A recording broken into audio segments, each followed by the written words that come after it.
नमस्कार, times of Swaraj के खास कार्यक्रम बड़ी बहस में आप सबों का स्वागत है और मैं हूं बहुत संतोष सिंह। और आज हम बड़ी बहस में चर्चा करने जा रहे हैं कि रात के अंधेरे में जिस तरीके से प्रदेश बीजेपी का अध्यक्ष बदला गया, आज तक मुझे जहां तक याद है 2006 से हम बीजेपी को कवर कर रहे हैं पटना में, इस तरीके से अध्यक्ष नहीं बदला गया। आराम से लोग बदलते रहे, सूचनाएं सामने आती रही है कि अध्यक्ष फलाने लोग बन सकते हैं, अध्यक्ष के रेस में ये लोग हैं।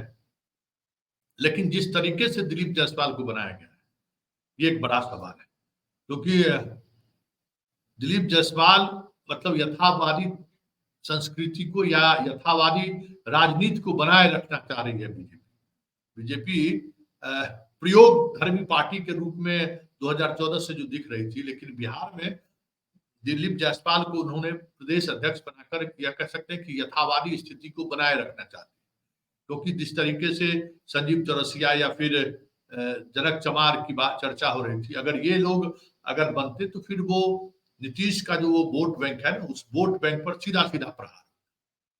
लेकिन दिलीप जायसवाल के बनाए जाने से हमें नहीं लगता है कि उनके उस वोट को प्रभावित कर पाएंगे। दिलीप जायसवाल जिन इलाकों से आते हैं और उन इलाकों में भी उनका वो प्रभाव नहीं है कि बीजेपी के लिए कुछ खास वो कर पाए। खगड़िया के रहने वाले हैं, किशनगंज में मेडिकल कॉलेज चलाते हैं, उनकी कोई राजनीतिक उस तरीके की औरा भी नहीं रहा है बिहार के स्तर पर। जायसवाल के नेता के रूप में भी या बनिया के वैश्य के नेता के रूप में भी उस तरीके से पहचान नहीं रही है। फिर ऐसी क्या बात हुई कि अमित शाह ने या नरेंद्र मोदी ने जायसवाल पर मोहर लगा दी। एक जायसवाल से तो पार्टी बाहर निकला ही था। उस जायसवाल के कार्यकाल में तेजस्वी ने वैश्य पर दाव खेलकर चारों खाने चित कर दिया था उन्होंने। सबसे ज्यादा कुशवाहा का वो फायदा नहीं मिला जितना वैश्य का फायदा मिला उन्हें। तो ये भी प्रयोग संजय जायसवाल के रहते हुए सफल नहीं हुआ। तो फिर दिलीप जायसवाल के सारे क्या साधना चाहते। चलिए, हमारे साथ दिल्ली से जुड़ रहे हैं अभिषेक जी से ही हम जानना चाहेंगे। लेकिन पहले हम संजय जायसवाल, नमस्कार। संजय जायसवाल पदभार ग्रहण करने के बाद विधान परिषद में आए थे, पदभार शाम में ग्रहण करेंगे। उन्होंने क्या कहा है जरा उसको गौर से सुनिए, तो बहुत सारी चीजें आपको समझ में आने लगेगी कि संजय जायसवाल के प्रदेश अध्यक्ष बनने का मतलब क्या है। प्रार्थना करता हूँ कि मुझ में शक्ति दे कि मैं अपनी जिम्मेवारी को निर्वहन करते हुए अपने पार्टी और संगठन को मजबूत कर सकूं। पहले से आपको उम्मीद थी, अचानक से फैसला हो गया? नहीं, ऐसी कोई उम्मीद नहीं थी। कल रात तक भी मुझे पता नहीं था। 11 बजे रात के बाद ये पता चला कि इस तरह का फैसला केंद्र ले रही है। सामने विधानसभा चुनाव है, लोकसभा की कारकर्दगी अच्छी नहीं थी शायद, इसलिए उनको हटाया गया। देखिए, लोकसभा के चुनाव में हम 174 विधानसभा में काफ़ी मतों से आगे रहे। और जब भी नीतीश कुमार जी के नेतृत्व में और एनडीए गठबंधन ने चुनाव लड़ा है, तो अगर 15 साल का आप इतिहास देखिए तो एनडीए गठबंधन बहुत ही भारी बहुमत से जो है आगे बढ़ा है। इसलिए कोई चुनौती नहीं है।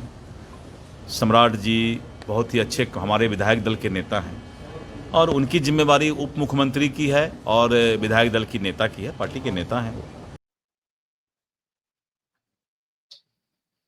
अभिषेक जी, जब भी नीतीश जी साथ रहे तो हम लोग चुनाव जीते हैं, क्या कहना चाह रहे हैं? संतोष जी, इस पूरे स्क्रिप्ट के जो कल रात पूरी स्क्रिप्ट आपके हमारे सामने आई, संयोगवश जिस वक्त ये स्क्रिप्ट आई उस वक्त हम और आप टेलीफोनिक कन्वर्सेशन में ही थे। टेलीफोन पर निजी तौर पर किसी दूसरे मसले पर बात कर रहे थे कि अचानक ये खबर आई। इस पूरे मामले को देखें तो दो बातें इससे निकलती है और उसी दो थ्योरी पर ये चर्चा मुझे लगता है कि आगे बढ़ेगी। पहली चीज ये कि नीतीश कुमार खाना ठंडा करके खाने में यकीन रखते हैं। ध्यान रखिएगा इस सब पर, मैं इस सब पर आगे आऊंगा कि क्यों मैंने ये बात कही। दूसरी बात ये कि जाति गणना के बाद लोगों को उम्मीद थी कि राजनीतिक दलों को अपनी रणनीति बनाने में मदद मिलेगी। कहीं ना कहीं मुझे लग रहा है, जैसे कांग्रेस के बारे में हम लोग चर्चा करते हैं कि कांग्रेस में कोई फ्रेंड्स ऑफ मोदी तो नहीं घुसा हुआ है जो कांग्रेस से यूपी बिहार में गलतियां करवाता है, मध्य प्रदेश में गलतियां करवाता है। छत्तीसगढ़ में गलतियां करवाता है। अब लगता है कि कहीं भारतीय जनता पार्टी के अंदर कोई ऐसा व्यक्ति तो नहीं है डिसीजन मेकिंग में जिसको बिहार की राजनीति के बारे में कोई समझ ही ना। और ये बात मैंने क्यों कही, अब इस चीज को इलेबोरेट करने की कोशिश करते हैं। पहली चीज ये, बिहार की इस सामाजिक दायरे को देखें तो यहाँ हिंदू मुस्लिम जैसी कोई चीज मोटे तौर पर राजनीतिक को तय करने में बहुत बड़ी भूमिका नहीं निभाती। एक सतही भूमिका कहीं कहीं हो जाती है लेकिन नहीं निभाती, पहली बात। दूसरी चीज, बिहार में 4 महत्वपूर्ण सामाजिक समूह है, अगड़ा वर्ग, पिछड़ा वर्ग यानी ओबीसी, अति पिछड़ा वर्ग और दलित वर्ग। दलित वर्ग की राजनीति अगर हम वहीं से शुरू करें तो दलित वर्ग की राजनीति के 2 महत्वपूर्ण प्लेयर हैं, पासवान समाज और रविदास समाज। अति पिछड़ा वर्ग की राजनीति में कोई महत्वपूर्ण पिलर नहीं है, इसलिए वहां कोई बिहार में 5,000 की जनसंख्या वाली आबादी का भी नेता अगर अति पिछड़े वर्ग से सामने लाया जाएगा तो उसको मास्टर गेम माना जाता है कि बहुत बड़ा ये मास्टर प्लान तैयार किया किसी पार्टी ने। कर्पूरी ठाकुर भी बहुत कम जनसंख्या वाली बिरादरी से आते, लेकिन क्योंकि उस वर्ग में कोई डोमिनेंट कम्युनिटी नहीं है, यानी एक थी भी मल्लाह कम्युनिटी, तो उसका अपना नेता आ गया। अब आते हैं पिछड़े वर्ग में। पिछड़े वर्ग में 3 बिरादरी है जो डोमिनेंट है, यादव, कुर्मी और कुशवाहा। ठीक इसी तरह से अगड़े वर्ग की राजनीति मोटे तौर पर देखिए, ब्राह्मण तो मैथिल और गैर मैथिल ब्राह्मण में डिवाइड है। कायस्थों का कोई राजनीतिक रूप से बहुत ज्यादा प्रभाव है नहीं, और राजपूत और भूमिहार के इर्द गिर्द अपर कास्ट की राजनीति घूमती है। मंडल कमीशन के बाद राजपूतों की अहमियत थोड़ी राजनीति में बढ़ गई बिहार में, उत्तर प्रदेश में। आप दूसरे तरीके से इसको समझ सकते हैं, वो चर्चा का विषय अभी नहीं है। अब आते हैं पिछड़े वर्ग की राजनीति पर। पिछड़े वर्ग की राजनीति में यादव, कुर्मी और कुशवाहा, ये 3 डोमिनेंट पिलर है राजनीति के, बिहार की राजनीति को। उसमें कोई चौथा प्लेयर नहीं घुस सकता है, इस बात को समझिए। जो चौथा प्लेयर उसमें है, उसमें जबरदस्ती चौथा प्लेयर बनाने की कोशिश की गई है जाति गणना के समय। 21 अलग अलग जातियों को, उपजातियां नहीं, जातियों को, 21 अलग अलग जातियों को जोड़ करके तब एक गणना कराई गई जिसमें एक जाति कलवार यानी जायसवाल भी है। और उन 21 जातियों की कलेक्टिव स्ट्रेंथ बिहार की जनसंख्या में 2.3% है, 2.3%। अब 21 में कितना होगा, 0.2% है कि 0.1% है कि 0.25% है, उससे ऊपर तो नहीं होगी जायसवाल समाज की आबादी, मुझे लगता है। यानी जायसवाल समाज की राजनीतिक अहमियत जाति गणना के बाद, कास्ट सेंसस के बाद, कास्ट समाज से भी कम हो गई है बिहार में। ये एक बहुत बड़ी सच्चाई है। और भारतीय जनता पार्टी इस सच्चाई के दायरे को उलट करके यदि सोच रही है तो निश्चित तौर पर मुगालते में है। याद रखिएगा संतोष जी, जब तक अपनी बिरादरी या अपना वर्ग किसी नेता को स्वीकार नहीं करता तब तक वो प्रदेश का नेता नहीं बन सकता।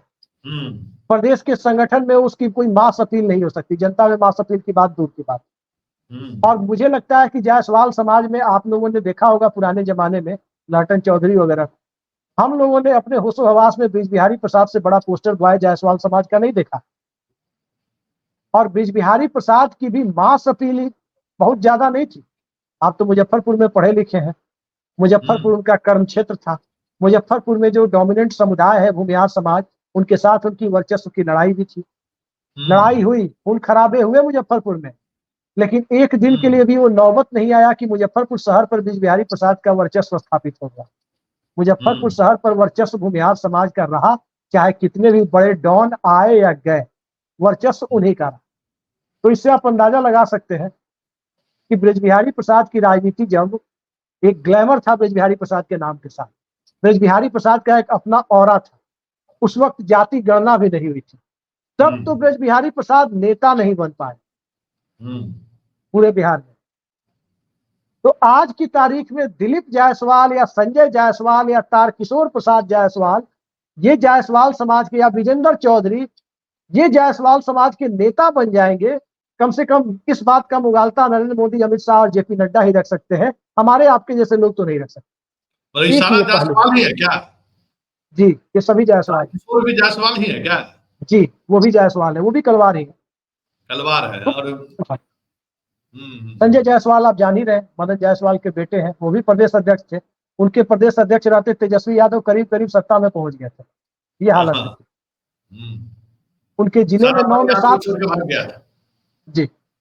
अब स्थिति वो इस बार भी चुनाव क्यों जीते हैं लोकसभा का, इसलिए कि कांग्रेस पार्टी ने एक तरह से वॉक ओवर दे दिया।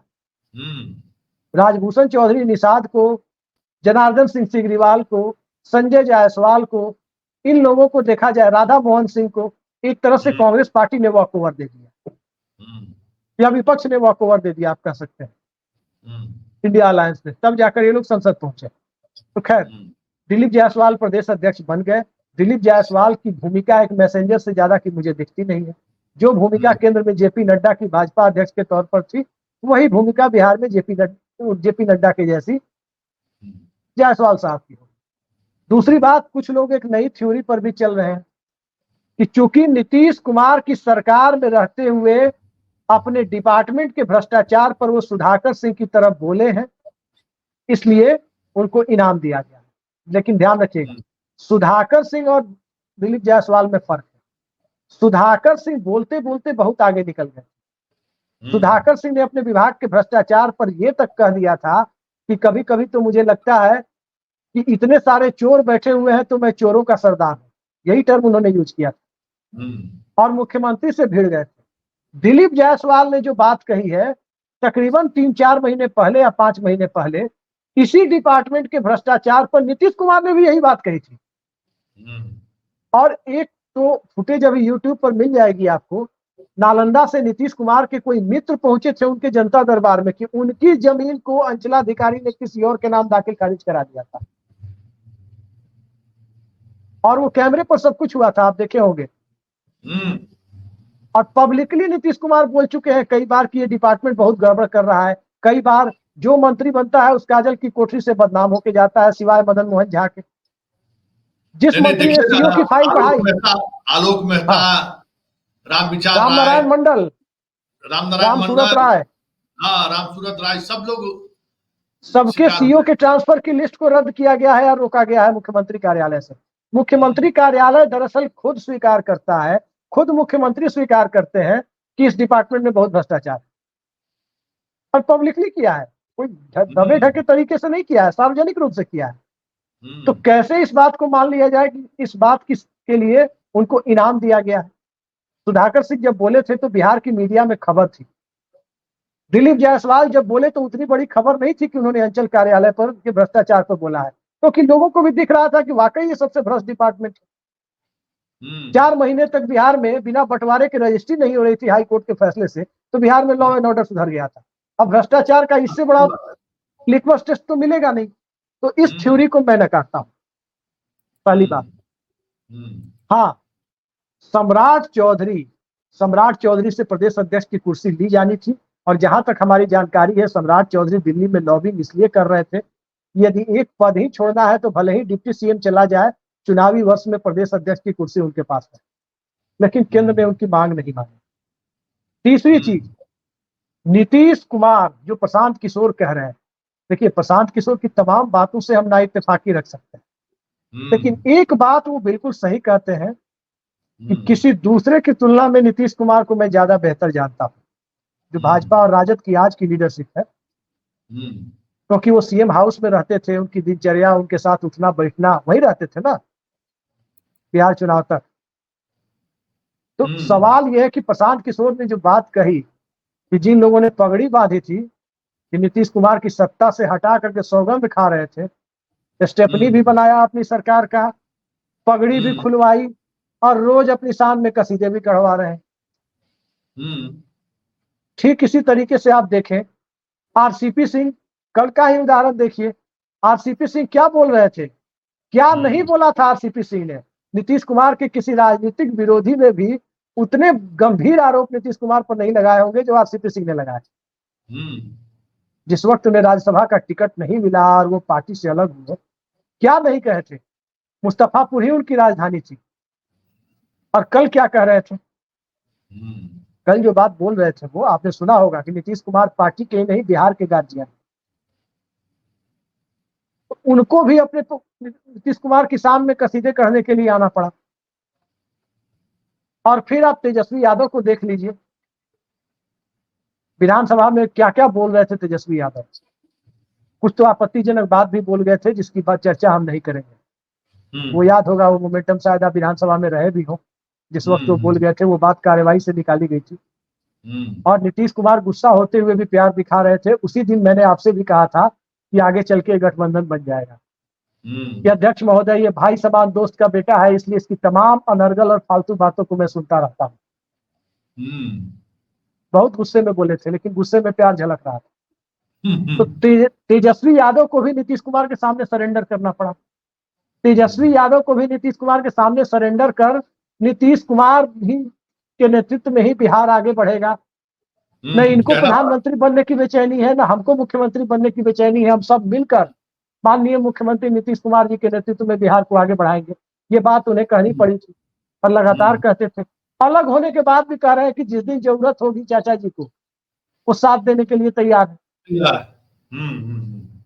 तो कहने का मतलब यह है कि अभिषेक जी, एक सवाल है, वो तो अभी कह सकते हैं कि नीतीश कुमार अपने आप को जिस स्थिति में खड़ा कर लिए हैं 2024 के लोकसभा चुनाव के बाद, मतलब अजात शत्रु वाली स्थिति है। कोई उनका शत्रु नहीं है। जो शत्रु भी था, आज एगो पगड़ी उखड़वा ही लिए, पगड़ी कटवा ही लिए, बहुत बोल रहे थे, आज अध्यक्ष पद भी चला ही गया। तेजस्वी का हाल देख ही रहे हैं। बाकी कोई उस तरीके का शत्रु नहीं है जो नीतीश को सीधे सीधे तौर पर कुछ जवाब दे सके। अजात शत्रु वाली स्थिति में पहुंच गए।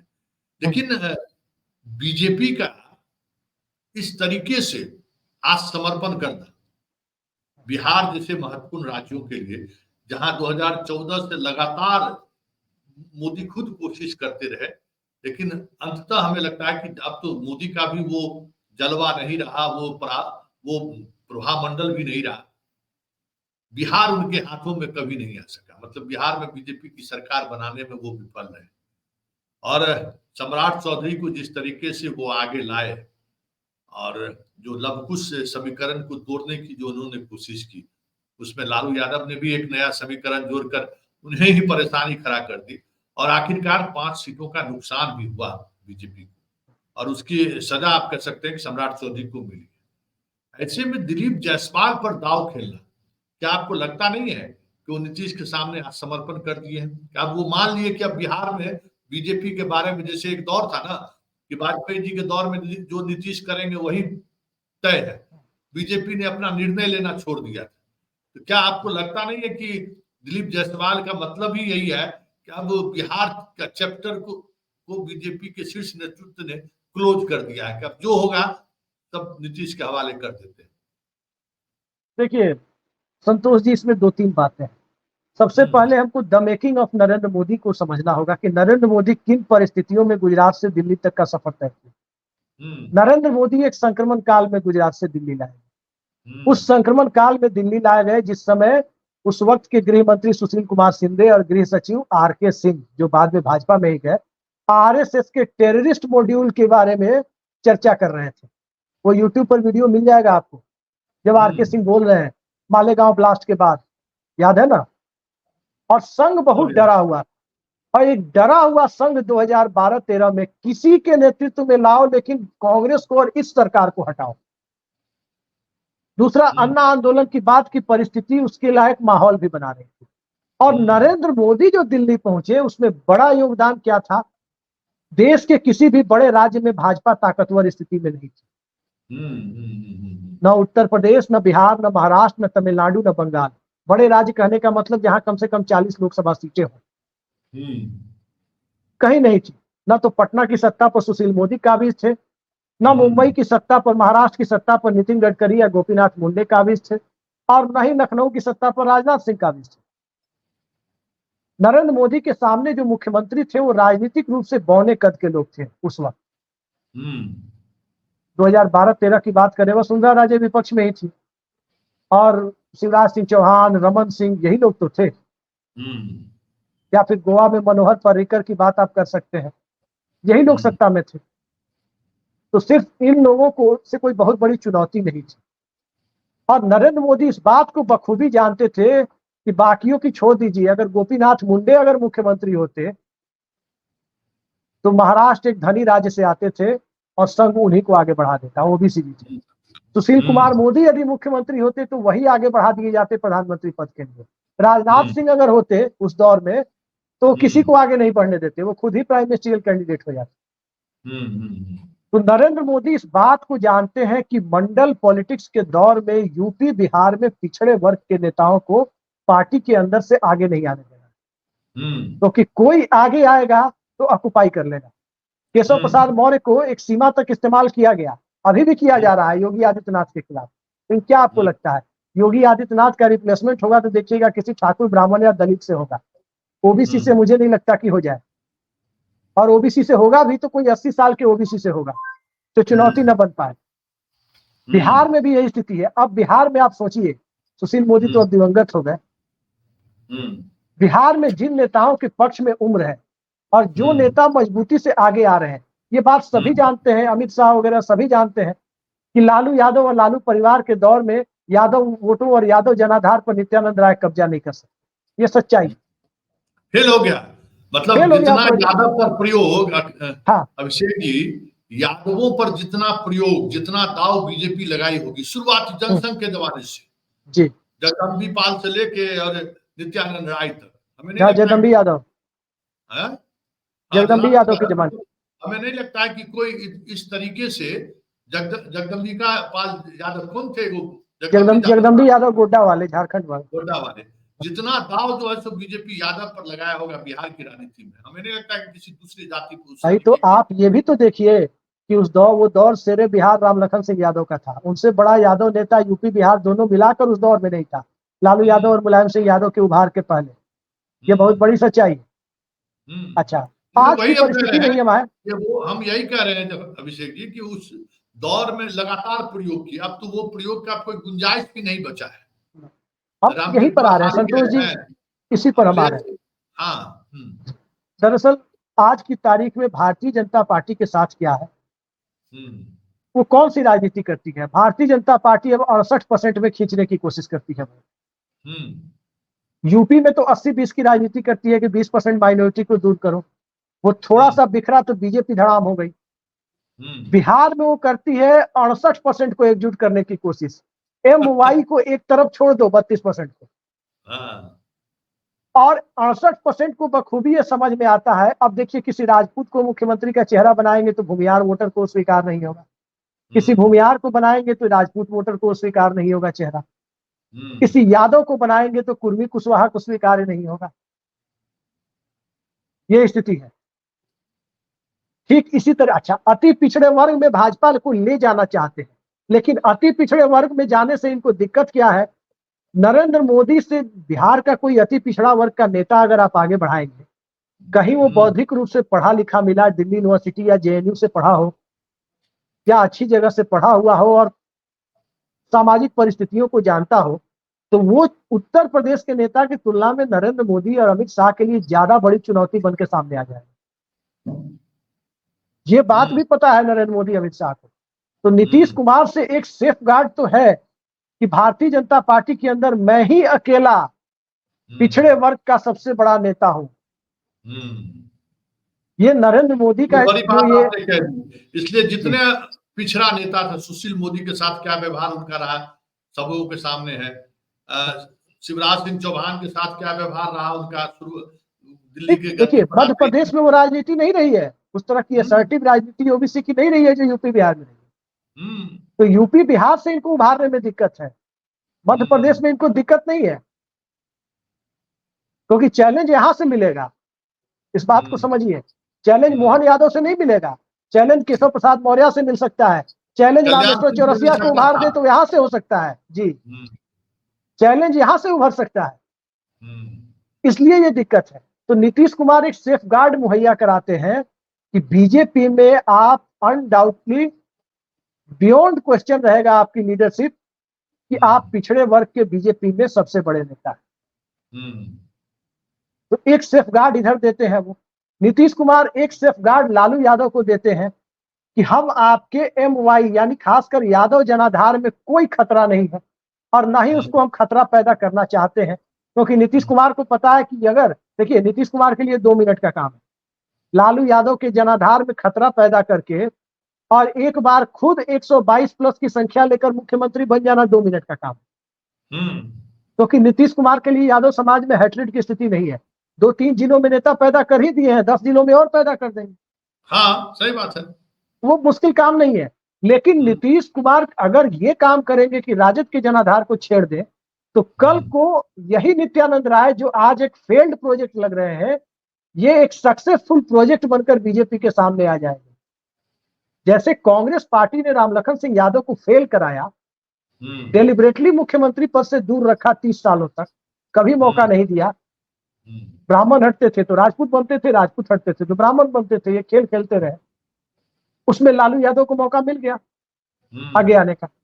तो नीतीश कुमार यदि चाहे कि लालू यादव को और तेजस्वी यादव को फेल करा देना है, पॉलिटिकली इनको खत्म कर देना है, तो उनको पता है वो खुद ही खत्म हो जाएंगे। एक बार का बहुमत मिल जाएगा लेकिन खुद खत्म हो जाएंगे, क्योंकि यादव एक दबंग जमात है। सत्ता वो लंबे समय तक भोग चुका है। सत्ता के साथ जो राजपूत, भूमिहार, ब्राह्मण जो सत्तावादी जातियां हैं, उसी तरह यादव समाज एक सत्तावादी जाति है। उसके पास न्यूमेरिकल स्ट्रेंथ भी है, नंबर भी है उसका। वो सत्ता से दूर नहीं रहेगा। एक पोस्टर बॉय उसका अगर पिट जाएगा, दूसरा पोस्टर बॉय वो ढूंढ लेगा।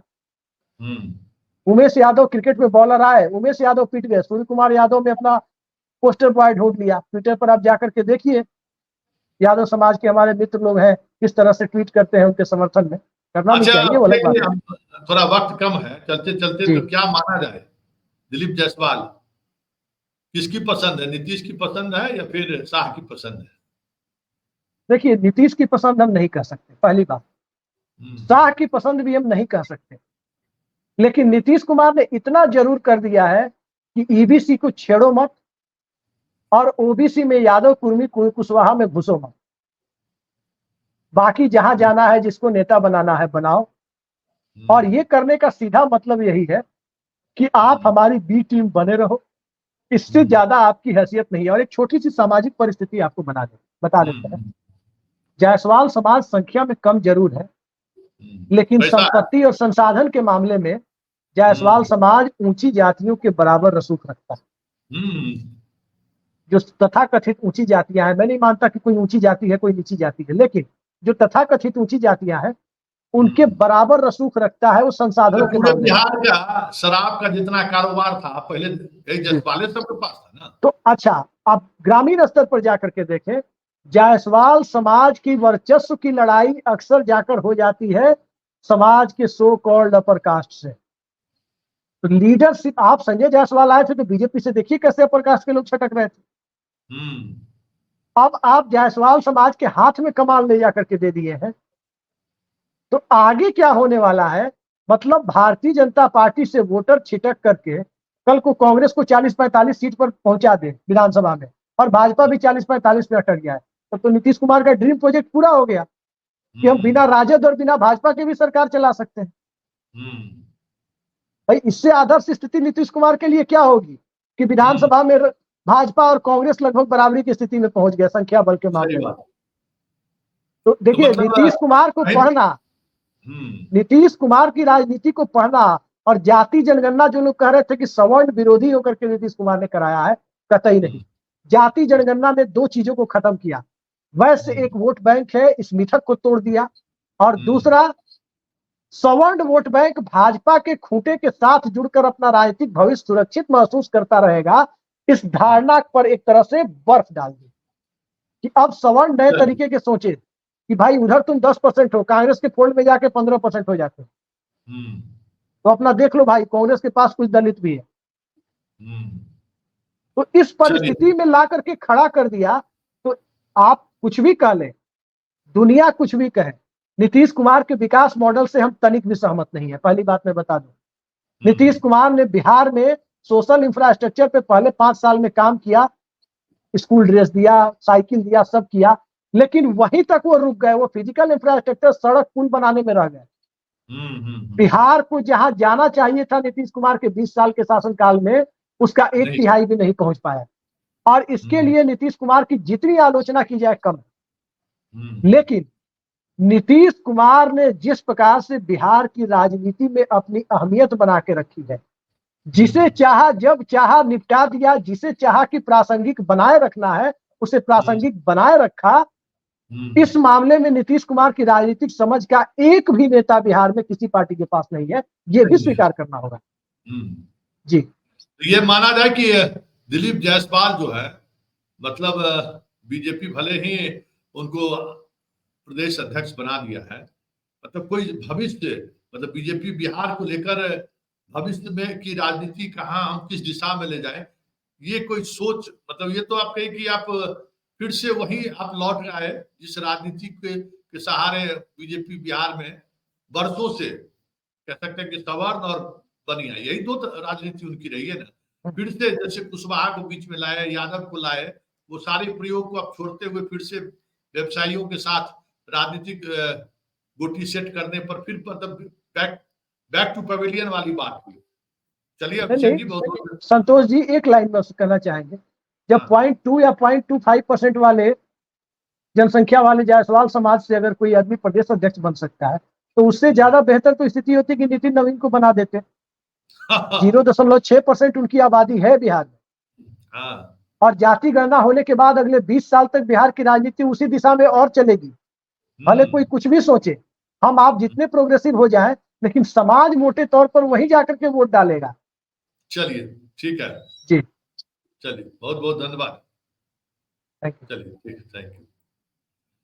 तो ये हमारे साथ अभिषेक जी थे, लेकिन बड़ी बात यह है कि जातीय जनगणना के बाद बहुत सारी चीजें सामने आई।